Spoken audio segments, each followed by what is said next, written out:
Video çekerken niye böyle şeyler olur bilmiyorum ama hayatın akışına uyum sağlamak lazım diye düşünüyorum.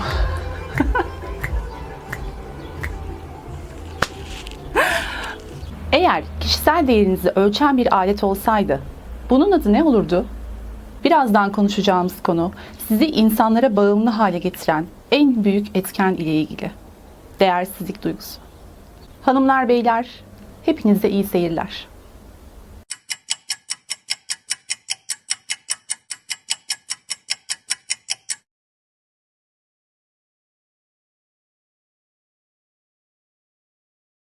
Değersizlik duygusu öyle bir duygudur ki içine bir kez düştüğünüzde derinlerine doğru hızla indiğiniz bir kuyu gibidir. Derinlere doğru hızla inerken bulduğunuz ilk dala sıkı sıkı sarılır ve onu asla bırakmak istemezsiniz. Daha da derinlere inmemek için sıkı sıkıya tutunduğunuz bu dal artık sizin hayatınızı kontrol eden şey haline gelir. Ona sıkı sıkı tutunur ve asla bırakmak istemezsiniz. Ve bir süre sonra ona artık bağımlı hale gelirsiniz. Bu dal bir sevgili, bir eş, bir arkadaş, anne, baba ya da herhangi bir insan olabileceği gibi bir eşya da olabilir. Örneğin ev, araba, ün, şan, şöhret, pahalı ve marka kıyafetler gibi. Bu şey her neyse farkında olarak ya da olmayarak hayatınıza öyle bir dokunur ki içinizdeki o sevgi, ilgi ve değer görmek ile ilgili boşluğu öylesine doldurur ki artık hayatınızın vazgeçilmez bir parçası olur ve bir bağımlılık haline gelir. Buna sebep olan bir insansa ve bunu farkında olarak yani bilerek yapıyorsa geçmiş olsun. Bu art niyetli insanlar sizi parmağında öyle bir oynatır ki ağzından çıkan tek bir sözcüğe koşulsuz ve şartsız itaat etmeye başlarsınız. Çünkü onu kaybetmeyi asla göze alamazsınız. Zira bir insanın en büyük zaafı olan değerli hissetme düğmesine basmıştır. Herkes kendini değerli hissetmek ister. Bu gerçekten çok güçlü bir afrodizyaktır ve bu son derece doğal bir durumdur aslında. Herkes değerli hissetmelidir de zaten ya da değerli hissetmek istemelidir. Bu çok doğal. Yani bunda hiçbir sorun yok. Ancak sorun şu ki değerli ve önemli hissetme açlığı sizi insanlara ya da eşyalara, metalara bağımlı hale getirebilir ve bu bağımlılıktan kurtulmak gerçekten de çok zordur. Güzel haber ise şu ki bunu tersine çevirmek asla ve asla imkansız değildir. İşte bu videoda bunu nasıl yapacağımızı konuşacağız. Az önce bahsettiğim gibi değerli ve önemli hissetmek insan ruhunun en büyük ihtiyaçlarından biridir. Bu ihtiyaç öyle ya da böyle bir şekilde karşılanacak. Ancak burada önemli olan bu ihtiyacı kimin ve ne şekilde karşıladığı. Eğer bu ihtiyacı bir başkasının karşılamasını bekler ya da buna müsaade ederseniz ve buna müsaade ettiğiniz kişi kötü niyetli ya da manipülatif bir tipse sizi kendine kolaylıkla bağımlı hale getirebilir. Üstelik bunu öyle bir yapar ki bu açığınızı anladığı anda ilk etapta sizi ilgi ve değer konusunda uçurur. Sonrasında ise yüksekten güm diye aşağıya bırakır. Zirvedeyken çok iyi hissedersiniz. Bu inanılmaz bir zevktir. Zirvede olmak, değerli hissetmek, belki de hayatınız boyunca hiç hissetmediğiniz kadar değerli hissetmek size inanılmaz hissettirir. Burası muhtemelen yabancısı olduğunuz ya da daha önce çok az deneyimlediğiniz bir yerdir. Zirve. Belki de hayatınızda ilk kez bu kadar sevildiğinizi ve değer gördüğünüzü hissediyorsunuzdur. Oradan inmeyi asla istemezsiniz ve sizi oraya çıkaran kişi her kimse artık ona bağımlı hale gelirsiniz. Tadını bir kez aldığınız o muhteşem duygu, zirvede olma duygusu, çok değerli olma ya da önemli hissetme duygusu ayaklarınızı yerden keser. Siz bunun sarhoşluğunu yaşarken hiç anlamadığınız bir anda arkanızdan bir tekme gelir ve siz uçurumdan aşağıya doğru yuvarlanırsınız. Tanıdık geldi mi? Şanslıysanız hayatta kalırsınız. Ancak bu kez de kırılan kolunuzu, bacağınızı ve kalbinizi onarmak zorunda kalırsınız. Belki de bütün ömrünüzü bunu onarmakla geçirirsiniz. Siz bunlarla uğraşırken, kırıklarınızı tamir etmekle ve onarmakla uğraşırken zirvedeki o hissi tekrar özlemeye başlarsınız. Tekrar tekrar yaşamak istersiniz. Çünkü bir kere o zevki tatmışsınızdır. Ancak oraya çıkmanın tek yolu sizi daha önce o zirveye çıkaran ve oradan aşağıya yuvarlayan kişidir. Bunu bilirsiniz. Öyle ya da böyle tekrar o kişinin kapısını çalıp bu arzunuzu, bu isteğinizi hissettirdiğinizde geçmiş olsun. Artık sizi parmağında nasıl oynatacağını çok iyi bilen bir kişi vardır karşınızda, elbette ki art niyetliyse. Sizi avucunun içine öyle bir almıştır ki artık istediği her şeyi size yaptırabilir, ağzından çıkan her şeyi size geçirebilir ve kendi egosunu bu şekilde tatmin edebilir hale gelmiştir. O noktadan sonra sizi asla eskisi gibi tekrar o zirveye çıkarmayacaktır. O zirveye yakın bir yerlere çıkarıp oradan tekrar aşağıya indirecektir. Biraz daha yaklaştıracaktır, tekrar aşağıya indirecektir ama asla o ilk çıktığınız zirveye çıkarmayacaktır. Muhtemelen sizi defalarca oraya çıkarıp atacaktır.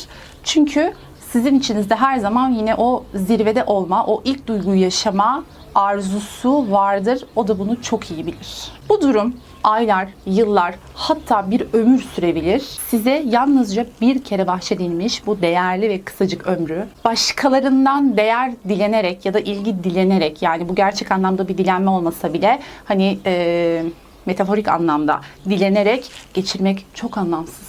Peki ne yapacağız? En büyük ruhsal ihtiyaçlarımızdan birisi olan değerli hissetme duygusunu nasıl çözeceğiz? Bunun iki yolu var. İlki az önce bahsettiğim, maalesef başkalarının ağzından çıkan ya da bize davranış tarzlarından kendi değerimizi belirlemek. Yani değerimizi bir başkasının belirlemesine izin vermek ve onun elinde muhtemelen oyuncak olmak. Yani başkalarına bağımlılık. Değerli hissetmek için, önemli hissetmek için başkalarına, karşınızdakine bağımlılık. İkincisi ve en etkilisi ise kendi değerini kendin belirlemek. İnsanlara bağımlı olmak ya da art niyetli, kötü niyetli insanlara kesinlikle fırsat vermek istemiyorsanız bu duygusal ihtiyacımızı kendimiz karşılamalıyız. İşe önce ne kadar değerli olduğunuzu bilerek, buna beyninizi inandırarak, ikna ederek, ki bu gerçek bir şey, yani bir yalana inandırmıyorsunuz beyninizi, kendinizi buna ikna ederek başlamalısınız. Kim olursanız olun. Bu durum böyle ve asla değişmez. Çünkü biz her şeyden önce bir insanız ve değeri hak ediyoruz. Çocukluğunuzda sevgi ya da ilgi görmemiş olabilirsiniz. Ancak bu sizin değersiz olduğunuzu ya da önemsiz olduğunuzu, sevgiyi hak etmediğinizi asla ve asla göstermez. Bu durumu değiştirebilirsiniz. Ya da yetişkin halinizle birinin size değersiz olduğunu hissettirmesiyle ya da bunu söylemesiyle de değersiz değilsiniz. İnsanların size karşı davranışları sizin kendinize nasıl davrandığınızla ilgilidir. Bunu daha önce de söylemiştim daha önceki videolarımda. Yani insanlar sadece size aynalarlar. İçinizdeki ilgi ve değer boşluğunu, yani o eksikliği kendiniz doldurmalısınız. Bu işi başkalarına bırakmayın. Eğer bu işi başkalarına bırakırsanız onlar bunu hemen hissederler, kullanmaya çalışırlar ve ellerinde gerçekten oyuncak olursunuz. Kendinizle konuşun. Kendinize ihtiyaçlarını sorun. Mesela ne istiyorsunuz? Neyden keyif alıyorsunuz? Bu hayatta size keyif veren ufak küçük detayları keşfedin. Hayattan zevk alma hakkınızı sonuna kadar kullanın. Kusurlarınız olabilir. Kusursuz insan zaten yok. İşte kendinizi o kusurlarınızla da kabul etmeyi öğrenin. Yani onları da kabul edin. Çünkü hayat bir dualitedir. İyi yanlarımız olduğu kadar kusurlu yanlarımız da olmak zorundadır. Bu bir dengedir arkadaşlar. Kusursuzluklarınızı kabul ettiğiniz kadar, ki bunu kabul edebiliyorsanız bu da çok güzel bir şey, kusurlarınızı da kabul etmeyi öğrenin ki insanlar sizi elinde oyuncak edemesinler. Kusurlarınızı kabul edip düzeltebildiklerinizi düzeltin. Yani geliştirmek istediğiniz yönlerinizi geliştirin. Geliştiremediklerinizi olduğu gibi kabul edin, onlara sarılın. Onlar sizi bütünleyen şeyler. Hiç kimse sizin kusurlarınızı eleştiremez. Böyle bir şeye asla ve asla izin vermeyin. İyi yönlerinizin üzerine gidin, yeteneklerinizi geliştirin. Sizi diğerlerinden farklı yapan özellikleriniz mutlaka ve mutlaka vardır. Bu istisnasız her insanda vardır. Bunları keşfedin ve bir adım öne çıkarın. Siz bunları yaptıkça kendinizi çok daha iyi, çok daha değerli hissedeceksiniz ve bu enerjiyi etrafa yayacaksınız. Böylece hiç kimse sizin çatlaklarınızdan içeriye sızıp sizi manipüle edemeyecek. Ve sizin kendinize değer verdiğiniz şekilde size değer vermek zorunda kalacaklar. Sevmek zorunda değiller, sevmeyebilirler. Ama değerli ve önemli bir insan olduğunuzu kendiniz belirlediğiniz için, yani bu değeri kendiniz belirlediğiniz için onlara söz hakkı bırakmayacaksınız. Hayatınızı kontrol etmelerine izin vermeyeceksiniz. Herkes kendi işine bakacak. Herkes kendi değerini belirleyecek. Yani bu konuda eğer şikayetçiyseniz, eğer kullanıldığınızı düşünüyorsanız, birine bağımlıysanız, vazgeçemiyorsanız o kişiden, yani sizi kullandığını düşünüyorsanız ve kendinizi yalnızca onun yanında değerli hissediyorsanız, lütfen bu videoyu çok dikkatli dinleyin ve sadece deneyin arkadaşlar. Göreceksiniz. Bir şeylerin değişmeye başladığını göreceksiniz. Üstelik değerli hissetmek için bir başkasına ihtiyacınız olmadığını hissettirdiğinizde insanlar size hayranlık duymaya başlayacaklar ve muhtemelen çoğu kişi sizi örnek alacaktır. Çünkü bu nadir rastlanan bir durumdur. Bu çok sessiz ve serin bir özgüvendir. Karşıya sergilediğiniz, etrafa yaydığınız bir özgüvendir aynı zamanda. Siz kendinize değer verdikçe başkaları da size değer vermeye başlayacak ve saygı duyacaktır. Bu kaçınılmaz bir durum arkadaşlar.